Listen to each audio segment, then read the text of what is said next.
Hello, everyone, and welcome. It's wonderful to have you here with me today. As we journey through life, especially as we cross those significant milestones like 60, 65, and then 70, our perspectives on health and well-being often sharpen, don't they? We start thinking more about not just adding years to our life, but life to our years. We cherish our independence, our ability to enjoy our families, our hobbies, and those quiet moments of peace. And a huge part of that well-being, perhaps more than we often realize, is how we approach our rest, our sleep. It's that sacred time when our bodies and minds rejuvenate. But what if I told you that some seemingly innocent nighttime routines, things many of us might do without a second thought, could actually be undermining that vital rest and perhaps even our health in more serious ways? Recently, I came across a story that truly gave me pause, and it's what prompted me to talk with you about this today. It was about a gentleman, 71 years old, who seemed perfectly fine, but he passed away peacefully in his sleep. Now, while we all hope for a peaceful departure when our time comes, this particular story highlighted an important conversation around the circumstances. It led to discussions about how seemingly small everyday habits, especially those we practice before bed, can have a profound impact on our health as we age. It's not something to cause alarm, but rather to empower us with knowledge, because understanding potential risks allows us to make small changes that can lead to big improvements in our quality of life and our longevity.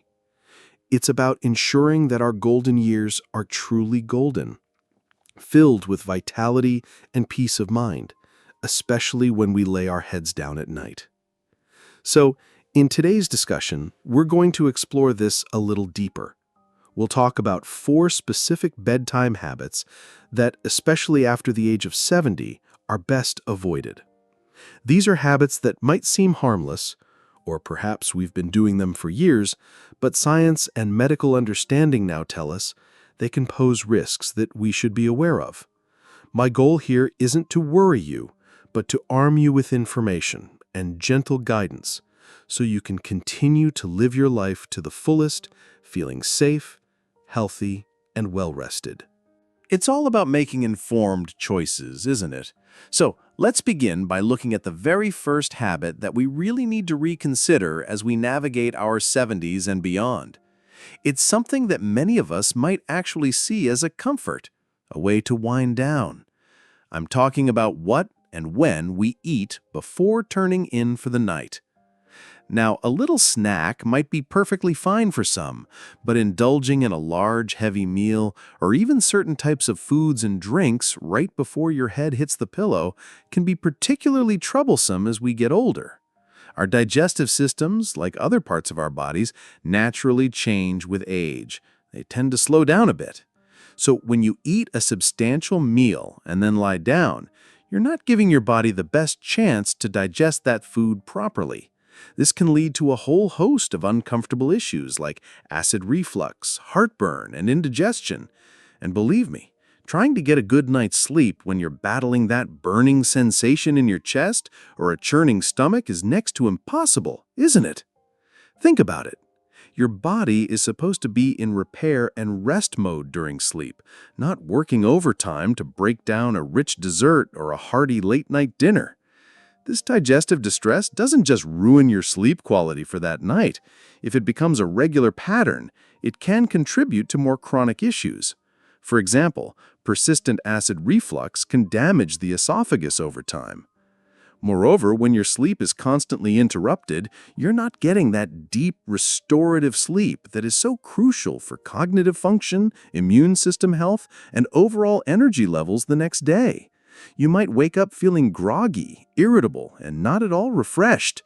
We all know that feeling, and it's certainly not how we want to start our precious days. And it's not just about the quantity of food, but also the type. Spicy foods, for instance, are notorious for triggering heartburn in many individuals, and this sensitivity can increase with age. Highly fatty foods like fried items or rich, creamy sauces can also delay stomach emptying and cause bloating and discomfort that lingers long into the night. And what about those seemingly innocent nightcaps or sugary treats? Alcohol, while it might make you feel drowsy initially, that tempting glass of sherry or wine, actually disrupts the later stages of sleep, particularly REM sleep, which is vital for memory consolidation and emotional regulation. You might fall asleep quickly, but find yourself waking up frequently during the night or far too early in the morning, feeling as though you haven't slept at all. Similarly, sugary snacks or drinks, like a piece of cake or a sweet cup of cocoa, can cause a spike in your blood sugar, followed by a crash.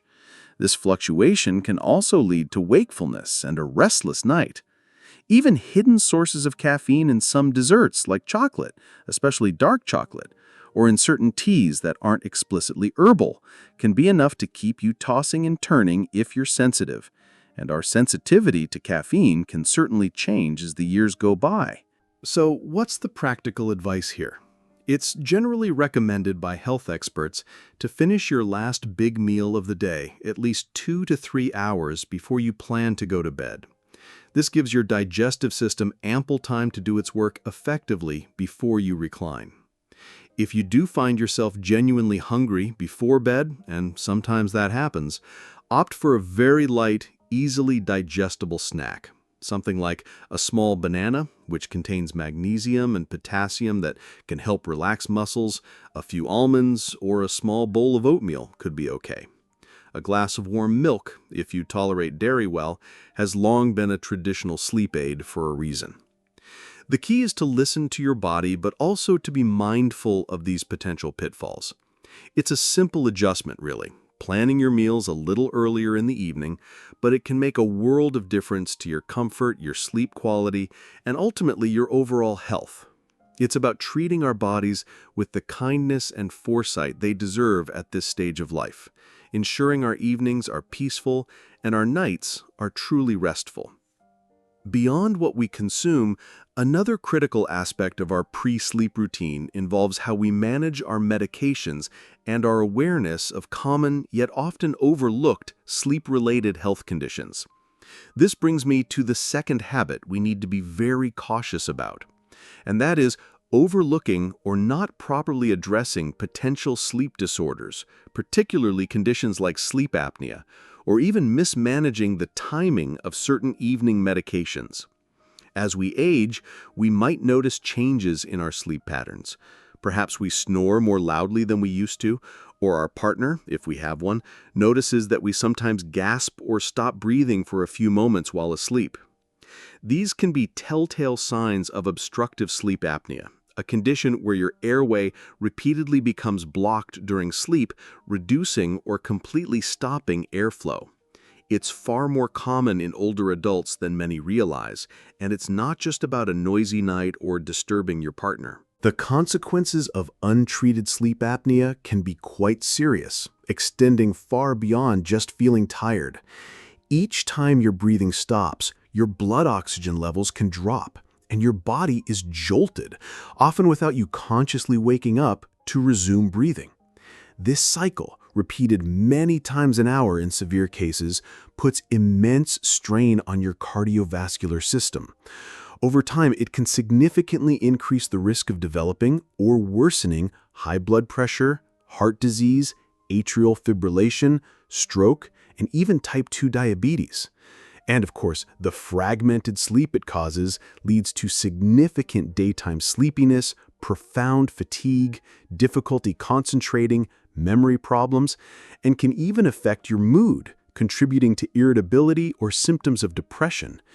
If you or your partner suspect sleep apnea, perhaps due to loud chronic snoring, observed pauses in breathing, waking up gasping or choking, or even persistent daytime exhaustion despite spending what you think is enough hours in bed, it is so important to speak with your doctor. It's not something to dismiss as just snoring or an inevitable part of getting older.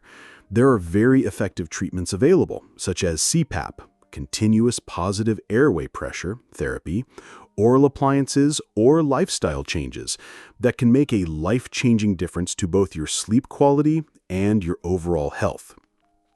Parallel to this is the careful management of medications. Many of us over 70 are taking medications for various conditions, and that's often essential for maintaining our health and managing chronic illnesses. We rely on them. However, the timing of these medications and their potential side effects related to sleep needs careful consideration in consultation with your doctor or pharmacist. For example, some medications, like certain diuretics, often called water pills, used for blood pressure or fluid retention, are best taken earlier in the day. If taken too close to bedtime, they can lead to multiple trips to the bathroom at night, which can fragment your sleep terribly. Imagine finally drifting off into a peaceful slumber, only to be woken an hour later, needing to use the restroom, and then perhaps again and again. It's utterly exhausting and very disruptive to getting the consolidated sleep we need. Other medications might have stimulating effects if taken too close to bedtime, certain asthma medications or corticosteroids, for example. Conversely, some might cause drowsiness that could interact poorly if you're also, say, having a small alcoholic drink thinking it'll help you relax, potentially leading to excessive sedation or other complications. Furthermore, interactions between different medications or even between medications and certain foods or over-the-counter supplements, even herbal ones, can sometimes manifest as sleep problems like insomnia or restless legs. It's absolutely vital to have regular medication reviews with your healthcare provider, at least annually or whenever a new medication is added or a dosage is changed. Don't hesitate to ask questions. Could this medication be affecting my sleep? Is there a better time of day for me to take this particular pill? Are there any interactions I should be aware of with my other medications or supplements? Being an active, informed participant in your healthcare, especially regarding medications you take regularly, is a cornerstone of staying healthy and sleeping soundly. It's not about second-guessing your doctor, but about fostering an open dialogue to ensure your treatment plan is working optimally for you, both day and night. Ignoring these potential issues, whether it's a breathing disorder that needs attention or a medication regimen that could be optimized for better sleep, is a habit that can quietly erode your health and your precious quality of life. Making these adjustments, being mindful of our late-night eating and paying close attention to our breathing patterns during sleep and our medication schedules, these are significant steps towards safer, more restorative nights. But our journey to securing truly peaceful and health-promoting sleep doesn't end here. There are other subtle yet equally important aspects of our evening routines that warrant our attention, especially as we value every moment of vitality in our lives after 70. We'll explore those further as we continue. Indeed, ensuring our evenings pave the way for peaceful nights is so crucial. We've talked about the importance of mindful eating before bed and staying vigilant about our respiratory health and medication management.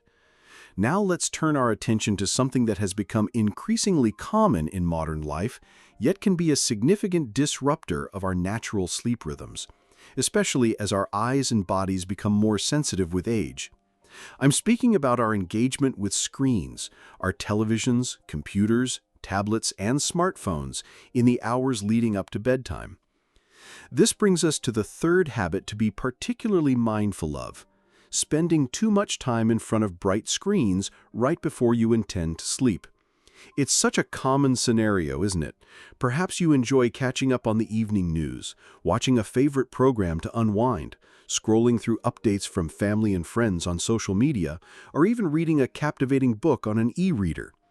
While these activities can certainly feel relaxing and are a way many of us connect with the world or de-stress, the type of light emitted by these devices, particularly what's known as blue light, can send the wrong signals to our brains when it's time to prepare for sleep. You see, our bodies have a wonderfully intelligent internal clock, technically called the circadian rhythm, which masterfully regulates our sleep-wake cycle over a 24-hour period. This internal clock is heavily influenced by light exposure. Bright light, and especially the blue wavelengths found abundantly in sunlight and electronic screens, tells our brain it's daytime and that we should be awake, alert, and active. One of the ways it does this is by suppressing the production of melatonin, a hormone that our body naturally produces in the pineal gland in the brain as darkness falls. Melatonin is often called the sleep hormone because it helps us feel sleepy and prepares our body for rest. Now, as we get older, a couple of things can happen. Our natural melatonin production might already be somewhat reduced compared to when we were younger, and our eyes can also become more sensitive to the effects of light, or, in some cases, changes in the lens of the eye might alter how light is perceived. So, when we expose ourselves to this artificial blue light from screens for extended periods in the evening, especially in the hour or two before bed, we're essentially tricking our brains into thinking it's still daytime, or at least not yet time to wind down. This can make it much harder to fall asleep when you finally turn off the lights. Or it might mean your sleep is less deep and more fragmented when you finally do drift off. You might find yourself lying in bed, your mind still whirring, or simply not feeling that natural wave of tiredness, even if your body is physically fatigued from the day's activities. This isn't just a minor inconvenience that leads to a bit of frustration.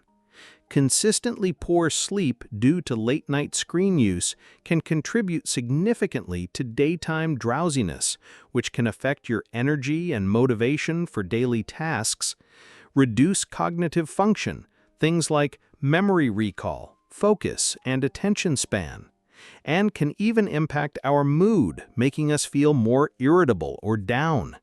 It's a cycle that can be surprisingly hard to break, as the more tired we feel during the day, the more we might turn to these passive, screen-based activities in the evening for what we perceive as relaxation. What can we do about this then? The most effective approach is to create a sort of electronic curfew for yourself. Try to consciously power down these devices, your phone, tablet, computer, and even the television if possible, at least an hour or ideally even 2 hours before your intended bedtime.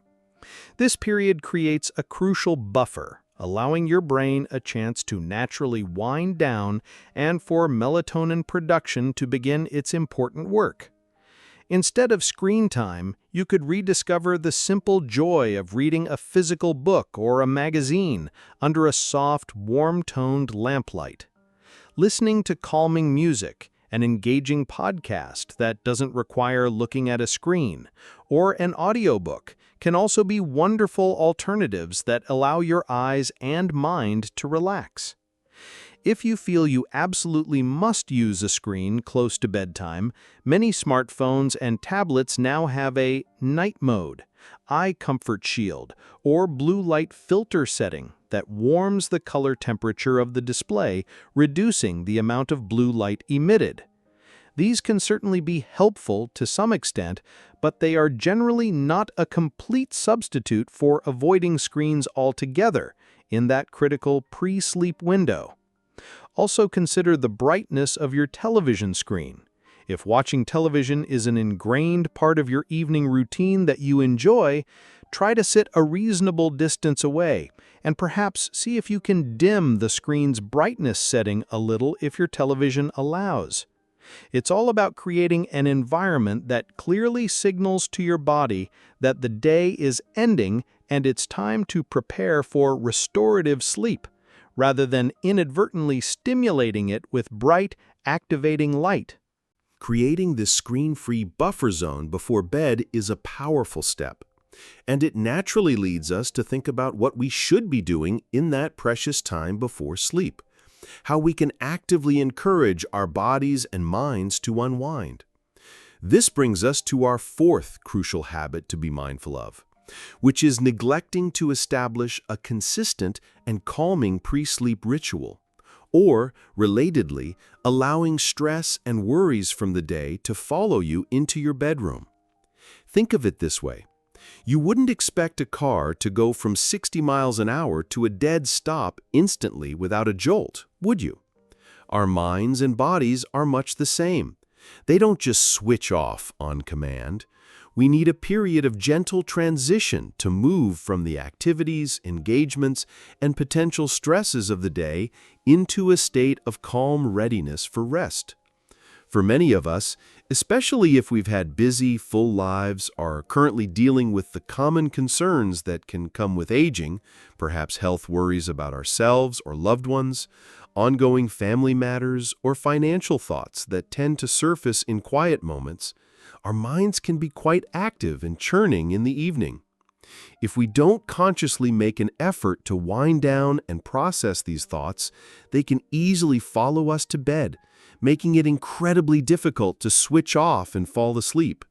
Lying in the dark with a racing mind, replaying conversations, or worrying about tomorrow is a truly frustrating and exhausting experience, and one that many people, unfortunately, are all too familiar with.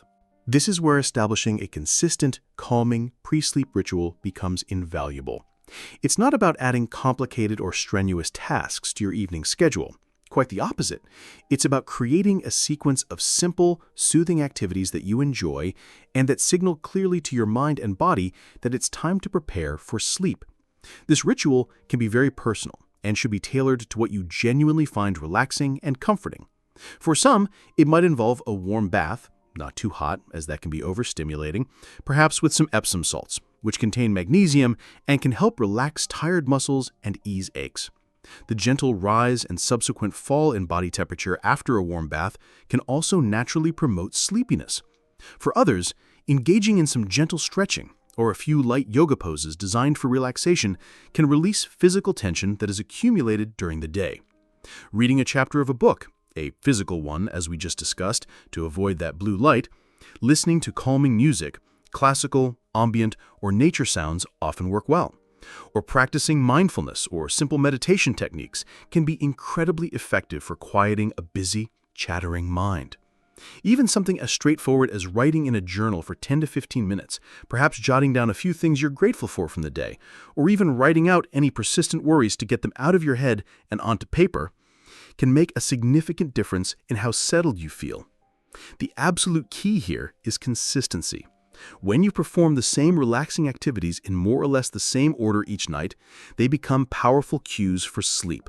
Your body and mind begin to strongly associate these activities with winding down and preparing for rest, making the process of falling asleep smoother, quicker, and more natural over time.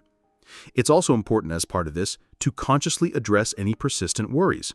If you find that anxiety is a frequent bedtime companion, it might be helpful to dedicate a specific earlier time in the evening, perhaps you could call it your constructive worry time, to sit down and actively think about these concerns, perhaps even brainstorm potential solutions or next steps, rather than letting them intrude upon your precious sleep window. If stress or anxiety feels overwhelming and consistently impact your sleep, please don't hesitate to discuss it with your doctor or a trusted friend, family member, or a counselor. Sometimes, just talking things through and getting an outside perspective can lighten the load considerably, and professional help can provide excellent strategies for managing anxiety. Finally, consider your sleep environment as an integral part of this wind-down ritual. Is your bedroom truly a sanctuary for sleep? Ideally, it should be cool, dark, and quiet. Invest in good quality heavy curtains or blackout blinds if intrusive light from outside is an issue. Simple earplugs can be surprisingly effective if ambient noise tends to disturb you. Ensure your mattress and pillows are comfortable and provide the right support for your body's needs. These needs can change as we age, so what was comfortable 10 years ago might not be ideal now. These might seem like small, perhaps obvious things, but they all contribute to the overall message you're sending to your body, that this space is dedicated to peaceful, uninterrupted rest. Neglecting this important period of winding down or trying to go to bed with a mind still full of the day's unprocessed stresses and stimulations is a habit that can truly sabotage your sleep and, consequently, your health and well-being. By consciously cultivating a peaceful transition to sleep, you're not just making it easier to fall asleep tonight, you're making a wise investment in your energy levels, your clarity of mind, your emotional balance, and your overall resilience for all your days ahead. So, by dimming the lights on our devices and consciously cultivating these moments of calm before we even get into bed, we're taking substantial proactive steps towards protecting our health and ensuring our nights are as rejuvenating as they should be. These adjustments, coupled with the earlier points about mindful eating and proactive health management, paint a clearer picture of how we can support our well-being during these precious years. There's a lot we can do, and it's empowering to know that small changes can lead to such significant benefits for our nightly rest and our daytime vitality. We'll gather all these thoughts and look ahead in our final reflections. And as we gather these reflections, it truly becomes clear, doesn't it, how interconnected all these aspects of our evening routines are when it comes to safeguarding our health, especially after 70. It's not about adopting a rigid, joyless regimen that takes all the pleasure out of our evenings, but rather about making informed, gentle adjustments that can have a profound and positive impact on how we feel each and every day. The story we began with, about the gentleman who passed in his sleep, serves as a quiet reminder not to cause fear, but to underscore the importance of being proactive, of cherishing our well-being, and understanding that the small choices we consistently make, particularly concerning our habits before bed, really do matter significantly. We've journeyed together through these 4 key areas where a little more awareness and conscious care can make a world of difference to our nightly rest and our daytime vitality. We started by looking at something as fundamental and seemingly simple as our late evening meals and snacks. Remembering to give our digestive system that crucial 2 to 3 hour window before lying down for sleep, opting for lighter, more easily digestible fare if we do find ourselves needing a small snack, and being particularly mindful of those sneaky culprits like hidden caffeine in chocolate or certain teas, excessive sugar that can disrupt our blood glucose levels, or very heavy, spicy or fatty foods close to bedtime. These simple acts of consideration for our body's natural processes can prevent so much discomfort like heartburn or indigestion, and consequently, so many restless, interrupted nights. It's about learning to work with our body's natural rhythms at this stage of life, not inadvertently against them. Then we turned our attention to the often unseen but critically important aspects of our health, being alert to subtle signs that might indicate underlying conditions like sleep apnea. That chronic, loud snoring, those moments our partner might notice where breathing pauses, or waking up gasping for air, these are signals that shouldn't be dismissed as just a normal part of aging. And alongside this, the equally vital task of managing our medications wisely and in open partnership with our healthcare providers. Having those frank conversations with our doctors about any sleep disturbances we're experiencing, ensuring our prescriptions are timed correctly so they support rather than interfere with our rest, and understanding potential interactions. This proactive stance is truly a cornerstone of good health management, empowering us to stay in control of our well-being in our later years. It's about being our own best advocate, armed with knowledge and a willingness to ask questions. And of course, we explored the more modern challenges that have woven themselves into the fabric of our daily lives, like the pervasive allure of screens, our televisions, computers, tablets, and smartphones that can keep our minds buzzing and our natural melatonin production suppressed when we should be gently winding down for the night. Making that conscious decision to create a screen-free sanctuary for an hour or two before sleep, perhaps swapping the bright, stimulating glow of a tablet for the comforting, tangible pages of a physical book, or the soothing, immersive sounds of music or an audiobook, can dramatically improve our ability to drift off peacefully and experience deeper, more restorative sleep.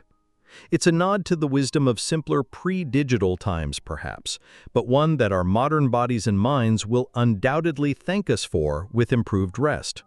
Finally, We touched upon the beautiful and deeply personal art of creating a consistent wind-down ritual, a sequence of calming, predictable activities that gently and effectively signal to our mind and body that the demands of the day are done and it's time to prepare for rest and rejuvenation.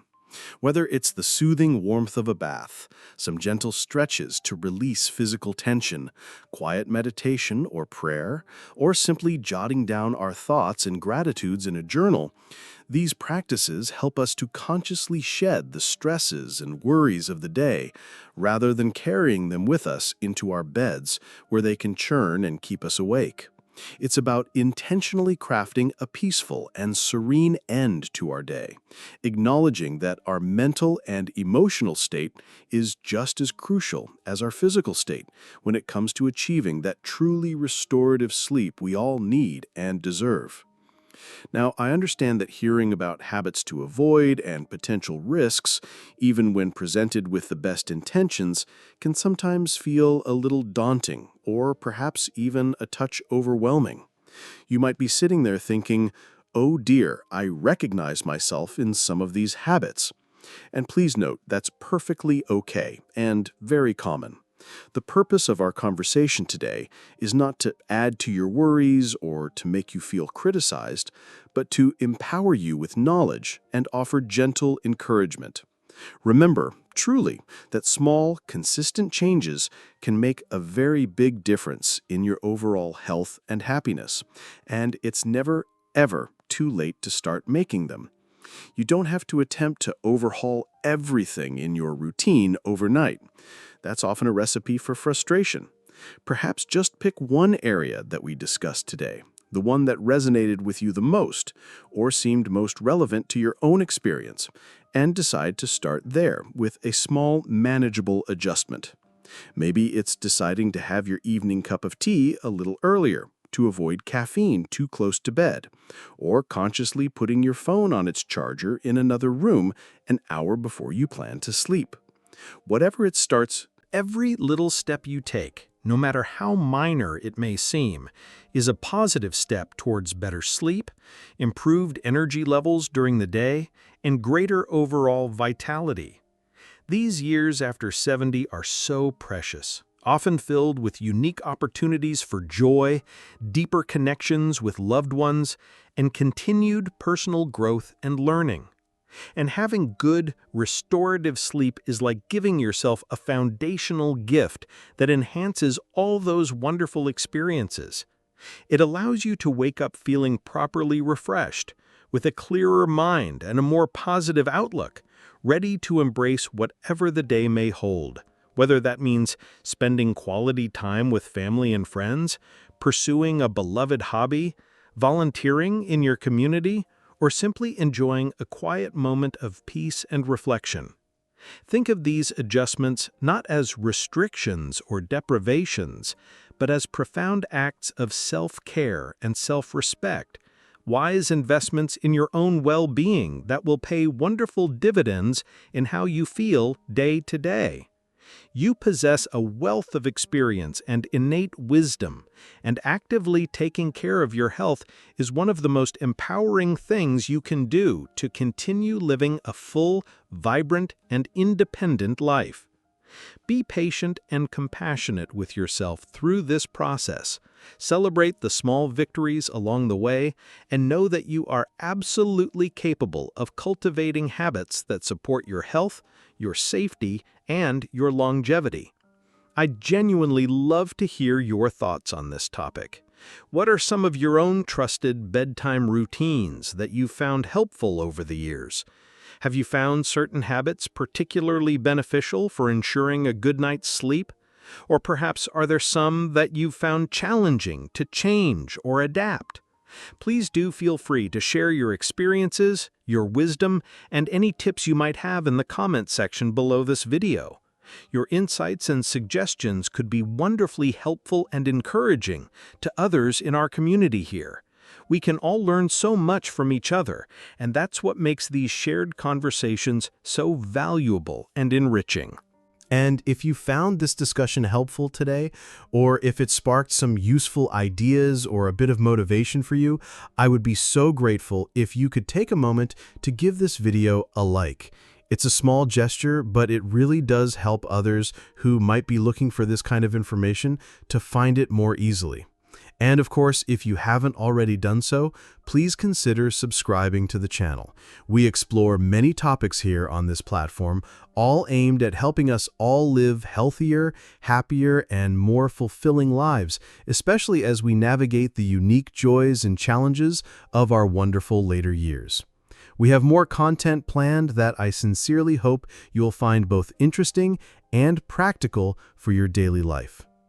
Remember, nurturing your health, and especially prioritizing your sleep, is one of the kindest and most impactful things you can do for yourself. It truly is the foundation upon which you can build vibrant, energetic days and maintain your independence and zest for life. Embrace these gentle changes, not as chores to be endured, but as pathways to feeling your very best day in and day out. It's all about adding more life to your years, more peace to your nights, and ultimately, more joy to your moments. Thank you so very much for spending this time with me today. I truly appreciate your presence, your attention, and your willingness to explore these important topics together. Here's to your health, your happiness, and to many, many nights of peaceful, sound, and deeply restorative sleep. Take wonderful care of yourselves. Be well, and I look forward to connecting with you again very soon.